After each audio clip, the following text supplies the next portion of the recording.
Philip Allen with Pacific Production Plumbing, and today we'll be doing an overview of the plumbing system and any kind of shutoffs and maintenance items that we'll need to do to keep the apartment operating properly.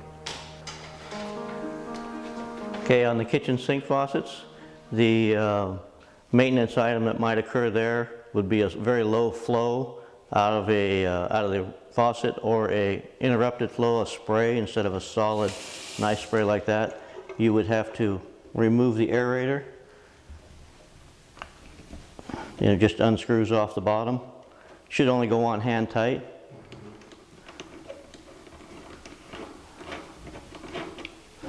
And sometimes you'll find some debris in there. You can either just rinse it off with the water and then flow through it backwards, kind of wipe it all off, clean it. You want to be careful. There is a washer up inside the spout that needs to be seated on the top of the aerator. Kind of a fine little thread, but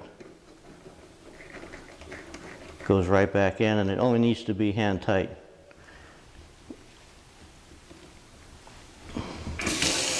And if the washer gets not tightened up, that's what it'll do. And with the aerator reinstalled, you have a nice clean stream, nothing coming out of the edge.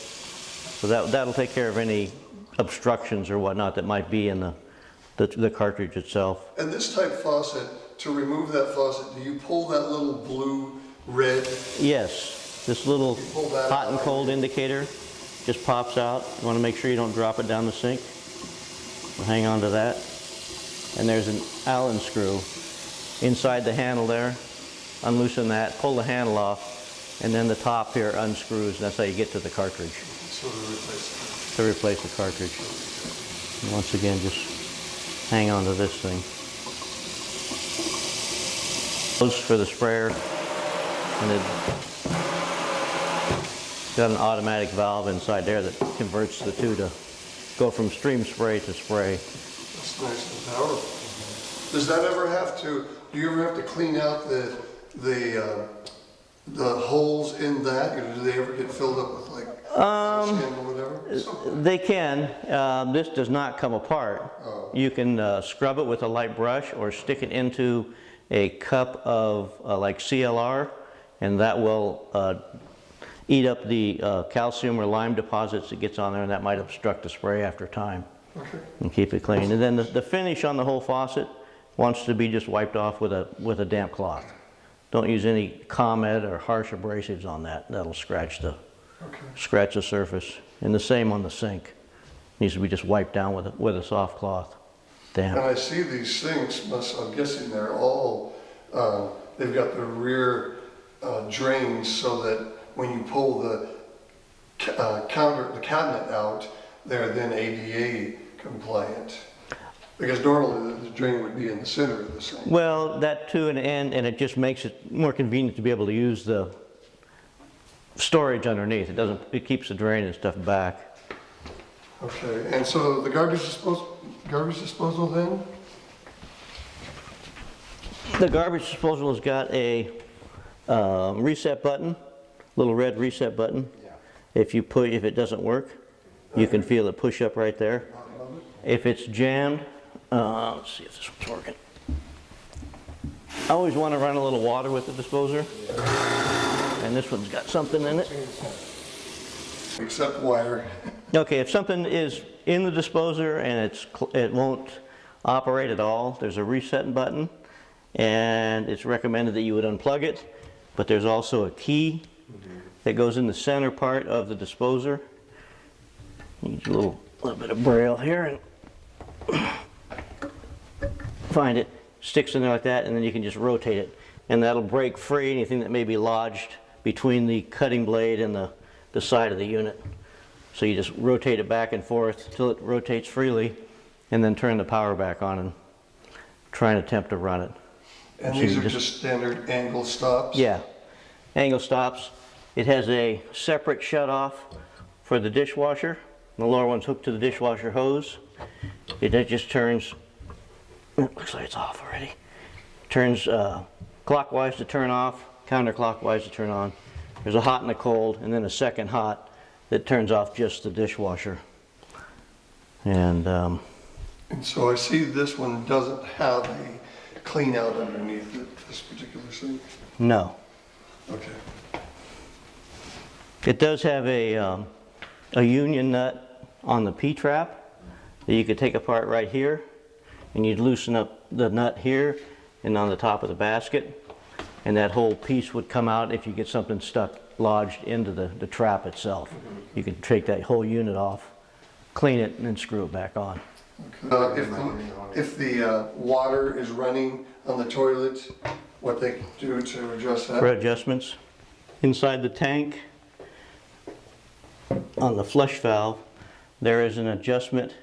You want to keep the water down about a ½ inch below the flood rim of the overflow, and that adjustment is accomplished by turning the screw, and it raises and lowers the float here and shuts it off and allows more water to come into the bowl, into the tank, I mean, to be used. If it gets stuck, this does not have the conventional style flapper that most people are probably used to. On the bottom of this sleeve, I don't know if you can see or not, Yes. there is a red washer that is seated on the bottom of this sleeve, and it drops down and seals against a seal that's on the bottom, built into the bottom of the tank. So the cylinder goes down and sets on top of that flange, and that's where the seal comes from, that rubber washer. Is that a better design? A lot of people are going to it better. I don't know. It's just a different design. When you replace it, the angle stop, again, if you had to work on it, turns off. Clockwise to turn it off. And then to replace the little washer, this top piece unscrews.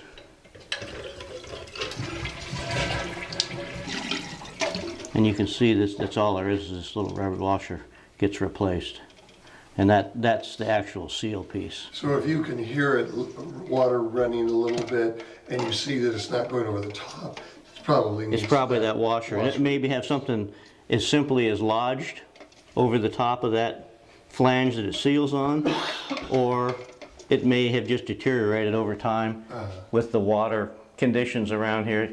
You know, chemicals and stuff that are in the water can attack that in time. And in fact, don't those, you know, like the blue colored things, sanitizers people put in their toilets, don't those deteriorate the washers? yes, yeah, and according to the toilet manufacturer, it voids their warranty. Right.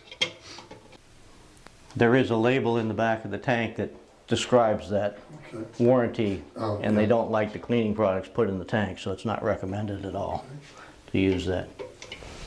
And you turn on the water supply counterclockwise.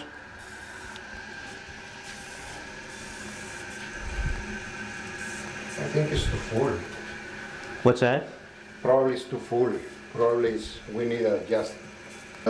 Same thing here, aerator at the sink. Yeah, angle aerator stops, comes off the same way. Angle stops underneath. and turn then off the hot and the cold. clean out, you see. Yeah. We have a clean out underneath there. You take that plate off with a screwdriver. Has a big square nut plug. Comes out and you can snake it through there. That location. To replace the cartridge on the shower, Here's another. It doesn't have a plug in this one, but it is a Allen screw. Takes the handle off. Once you get the handle off, this tube with this little bump in it pulls off. Depending on the depth of the valve, there's a lot of adjustment in here. It'll either reveal the top of a clip, and it has like just a forked clip, and the top of it sticks up in this little ridge. You pull that forked clip out, and then you can grab the cartridge with a pair of pliers and pull them out. If it's set back in the wall a little bit, the clip may end up behind this plate, which is okay, it's common. Then there's just 2 screws in the trim plate, 2 Phillips screws here and here. Take those screws out, this trim plate comes off, and then it leaves you a hole in the fiberglass that you can access that clip. Pull it out once again, pull the clip out, pull the cartridge out, new cartridge would go in, and you just want to make sure that you observe the way that the cartridge goes in. It can go in upside down. If it gets installed upside down, it reverses the hot and cold. Right. So, and if you run into one that's reversed, hot and cold, very simply take the handle off, take the stop tube off, remove the clip, pull the cartridge out, rotate it 180 degrees and put it back in. Yeah. Tub begins to drain slowly. There's a lift-up stopper that would normally be in there that can unscrew, lift out. You'll find either hair or something over the top with a little cross in there. You can pull that out or run a snake down through here. If you can't clear it there, this just pops off and you can run a snake through the overflow and down in that clean out right there. That gives you access down to where the P-trap is. Okay, this is the hot water heater. It has what they call a power ventilation system on it. The shut-off valve for the water is right here on the wall. It's a lever that turns, and when it goes across the pipe like that, it is in the off position. Turn it back parallel to the pipe, and that would put it in the on position. This is your gas shut-off valve. Same type of thing here. When it's parallel with the pipe, that would be in the on position. And crossways, shuts the gas off.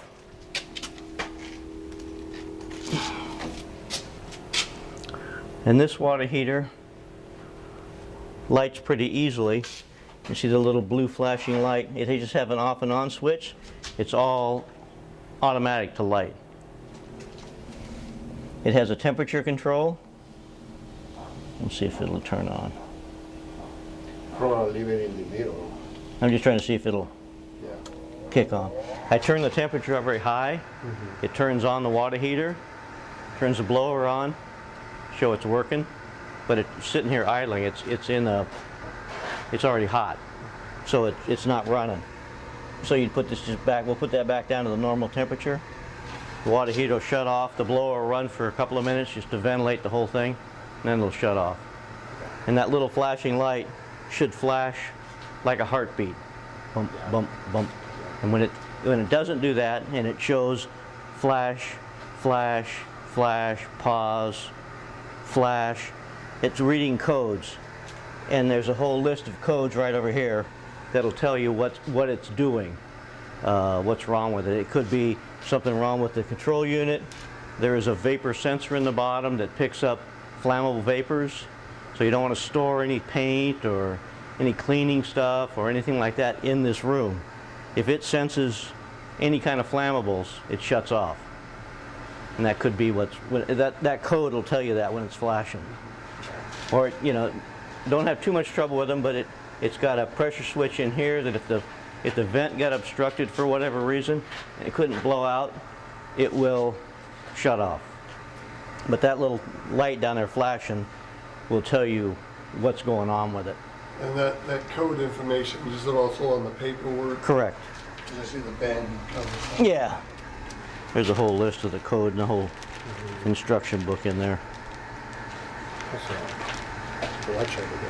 That is for I don't know how we're venting this one out, if it goes all the way up. They have an option of sticking straight out the side with just a 45-degree elbow sticking down, and they put this screen in there just to keep birds and stuff from flying in there.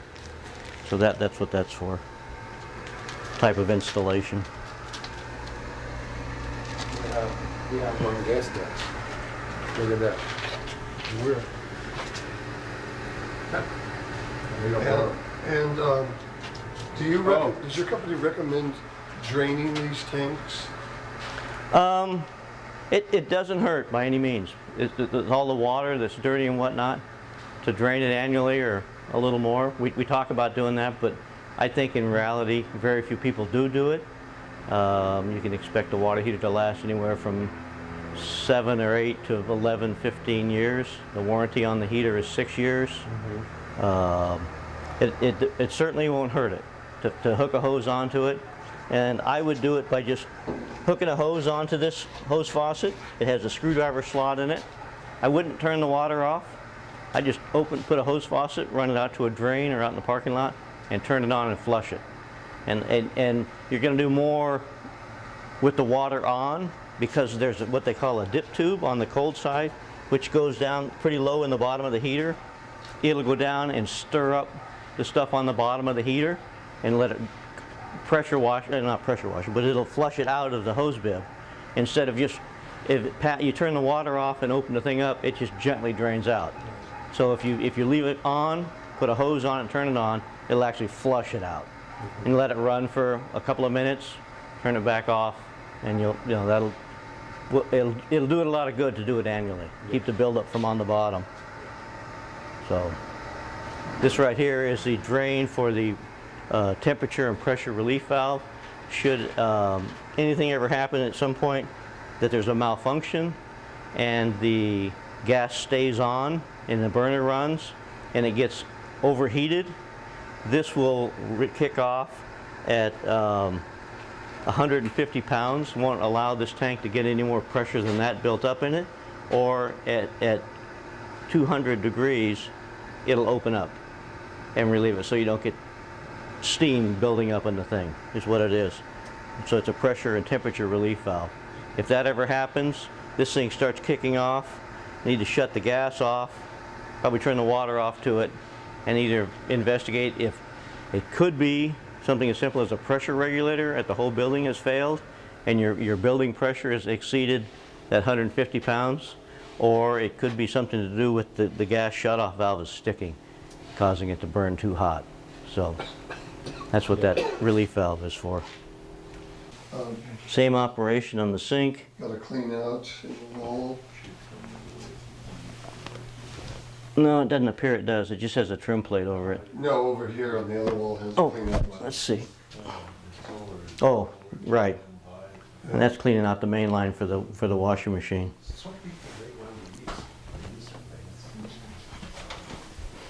Has a recessed box for the dryer vent.